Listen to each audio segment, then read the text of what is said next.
What do you usually do on weekends? আজ speaking part 1 এ এই ধরনের কোশ্চেন স্বাভাবিকভাবে আসতে পারে। তো এই ধরনের প্রশ্নের ক্ষেত্রে আপনি কিভাবে আনসার করবেন?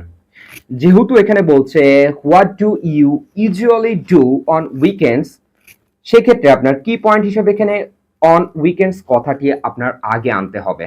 সেক্ষেত্রে বলবেন অন উইকেন্ডস। সপ্তাহের শেষে আপনি যদি বলেন যে আই লাইক টু রিল্যাক্স, আমি আরাম করতে পছন্দ করি অথবা বিশ্রাম করতে পছন্দ করি।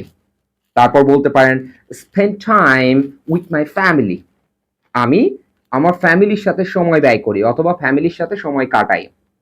Go outside with my friends, go outside with my friends, বাইরে ঘুরতে যাই বন্ধুদের সাথে। ওয়াচ মুভিজ, মুভি দেখি। Sometimes I do household activities, আপনি এটা যোগ করে দিতে পারেন যে sometimes মাঝে মাঝে I do household activities, মাঝে মাঝে আমি আমার যে হাউসহোল্ড বা গৃহস্থালী কাজ আছে এটা করি। তাহলে কি বললাম যে কি পয়েন্টস হিসেবে এখানে আইডেন্টিফাই করবেন on weekends I like to relax, spend time with my family, go outside with my friends, watch movies, sometimes I do household activities।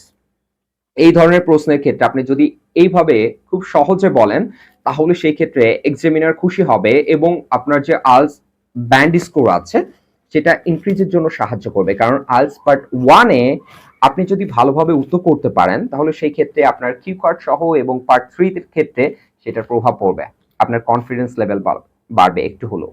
তো সেই ক্ষেত্রে আপনি এই ধরনের প্রশ্নের ক্ষেত্রে সচরাচর এই ধরনের আনসার করে থাকবেন। আশা করি ভিডিওটি একটু হলেও আপনার উপকারে আসবে। যদি সত্যিই উপকারে আসে অবশ্যই লাইক, কমেন্ট, শেয়ার করবেন এবং আমাদের সঙ্গে যুক্ত থাকবেন। ধন্যবাদ সবাইকে।